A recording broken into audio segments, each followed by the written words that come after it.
Hey guys, and welcome back to another video. Today's video is focusing on some tips and tricks to make you a better Rebirth and Resurgence player. For whatever reason, Rebirth is becoming way more popular lately, and I've seen lots of YouTubers go towards Rebirth, or lots of clips on Twitter, and also a few big YouTubers who've been doing surveys to say which do you prefer, Resurgence or normal Verdansk, and Resurgence being quite popular. So I thought I'd make a video today with some specific tips and tricks to make you a better Resurgence player, and also to share some of the knowledge and information that I have now after playing this game mode for the last 5 months. So these are the top 10 tips that are going to make you a better Resurgence player. Tip number 1 is enemies ping on the map after you've thirsted them. This is one of the biggest advantages in the game, and a lot of people don't understand how this works, and you constantly get accused of cheating. How did he know where I was? Well, as you can see in this clip, as I come through the window, shoot this guy and down him, as soon as I thirst him, I'm able to see a ping on the map of where his teammates are. This gives me immediate information to know exactly where his teammates are and react accordingly. You can see I've got the advantage, I turn straight to them, know where they are, and I'm able to down them. I can also tell here this is the end of this team, as over on the left it says team wiped in yellow. There's no more enemies to worry about. Enemies will also ping even if they're ghosted. As you can see in this clip here, I shoot and kill this enemy, and on the radar there is a circle flashing that shows a ghosted enemy. You can use this tactic to get the upper hand on your enemies, and also be aware of the elevation, if they're above you or if they're below you, which direction they're coming from, and plan your next attack. This is a huge bonus and something that the best Resurgence players use to their advantage. Tip number 2, timing is huge in Resurgence. There are 3 very important times to be aware of for Resurgence gameplay. The first is when the first free loadout drops. Every single team gets a free loadout as the first circle closes. If you check the timer in this clip, you'll notice that there is a red circle around 1. That means the first circle is closing. At the 15-second mark of the first circle closing, a free loadout will drop on the map. The second most important time is to be aware of firesale. Firesale can get you right back in the game, getting a self-res, getting an important kill streak, a munitions box, armor plates to get you right back in the fight. Every single game in Resurgence there is a firesale. If you check the clock as Circle 2 closes and Circle 3 begins, at 1 minute and 8 seconds, you will hear the firesale sound. Fire sale is active. Fire station costs are adjusted. The final time is the Rebirth Timer. The Rebirth Timer finishes in the 4th circle. As it closes, you will see a countdown timer, and after Resurgence has finished, you will be unable to respawn unless your teammate buys you back. It is extremely important to be aware of this time, as it can be a time to start setting up for your final circle. Maybe not push a fight that you otherwise would, and also be aware of where your teammates are if they need support. Tip number 3 is make a smart loadout choice. This is not Verdansk. You don't always need a long range option, you don't always need a ghost class. You need something that is aggressive, that is run and gun, that can get you in the action fast, and a gun that you're comfortable with. I've made a number of loadout videos that are specific to Rebirth Island, so if you want to check those out, the links will be in the description to those videos.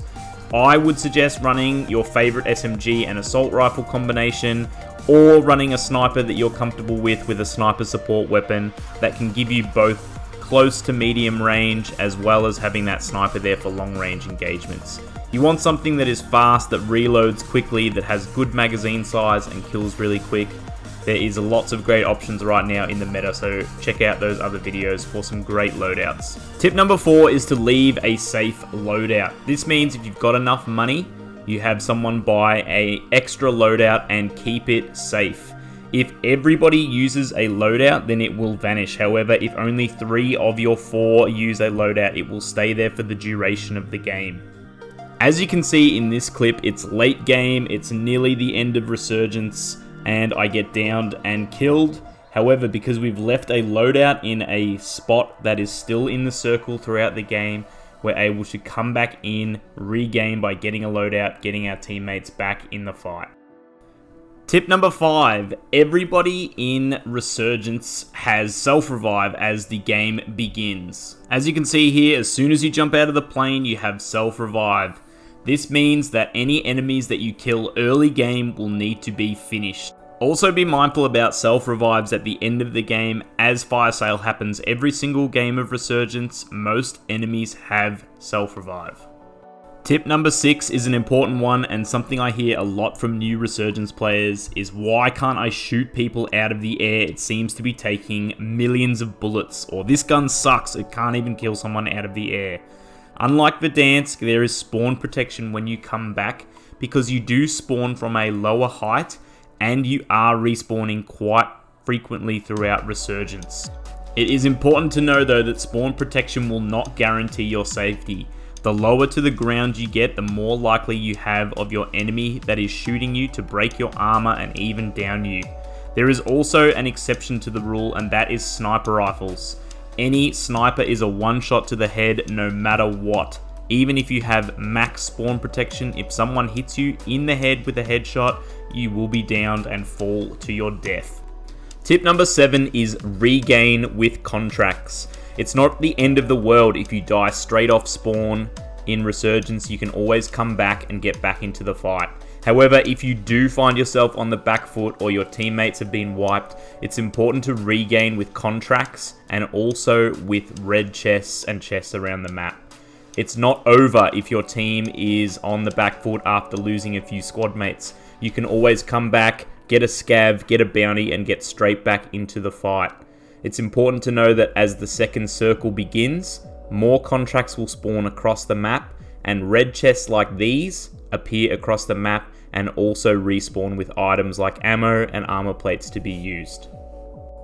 Part of regain also means be active trying to get your teammates. The quicker that you get your teammates back into the fight, the more aggressive you can be and push squads.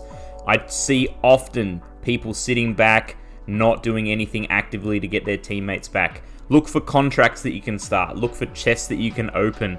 You can also use the buy station to get your teammates back, but not in the traditional sense. If you buy anything, armor plates, airstrikes, UAVs, loadouts, plate boxes, whatever it may be, it will also reduce the respawn timer, allowing you to just get straight back into the fight.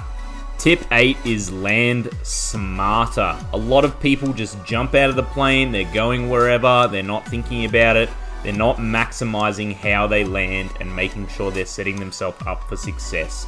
So many times I see people just jumping out of the plane to places that have no buy stations. Landing somewhere with no buy puts you on the back foot, as you can't get a loadout safely, you can't buy things that you need.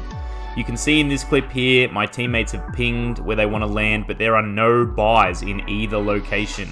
This means that we're going to be forced to go to the back buy in bio, or we're not going to have a loadout while other teams have loadout weapons. In every game of Resurgence, there will be 2 buy stations that do not spawn, so make sure you check the map before you jump out of the plane to know what you're in for if you are landing in an area with no buy station. Tip number 9, ammo box locations are super important in Rebirth Island. The reason why ammo is so scarce often in Resurgence is because you're coming back to the fight and you only spawn with SMG ammo.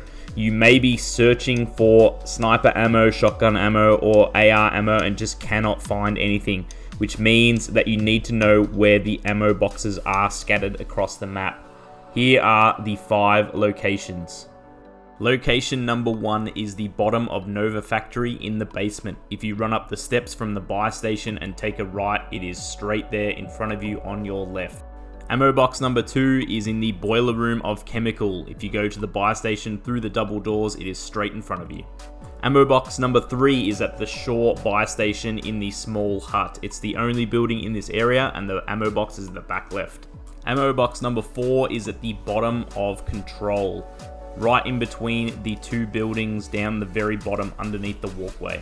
The 5th and final ammo box is in Security. It is at the very back right building, and it is in this building in the middle.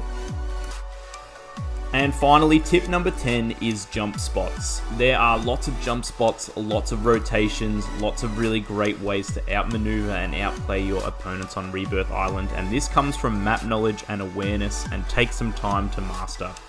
One of the most popular areas of Rebirth Island is Prison Roof, and there are a number of ways to get to the roof effectively to flank your opponents. At the front of prison near the zip line, you can actually run up this archway into the entrance to get behind your opponents on the stairs. You can see it working effectively in this clip, and the enemy doesn't know where I'm coming from. This is a simple one from the Nova top gantry. If you slide carefully off, you can drop to the next railing. This first headquarters jump is from the side of Wardens. Jump up onto this ledge and you can get into the second story easily. This next jump is from the back of the main headquarters building. If you jump onto the ledge, you can get yourself through the window up to the top story. From the other side of the same house, if you jump up on this ledge near the by, you can also jump into the second story front window. Running from Chemical to Harbour, if you jump on this ledge near the car, you can get on top of the Harbour building roof, giving you the advantage in a tricky spot. And finally, at Chemical near the boiler room steps, if you jump up onto the railing, then to the ledge, you can get yourself onto the roof. So there you have it, guys, my top 10 tips to make you a better Rebirth Island player. Lots of things to know, lots of things to master, and enjoy using these advantages to get the up on your opponents. Thanks so much for watching, guys. I really appreciate it. Don't forget to like and subscribe.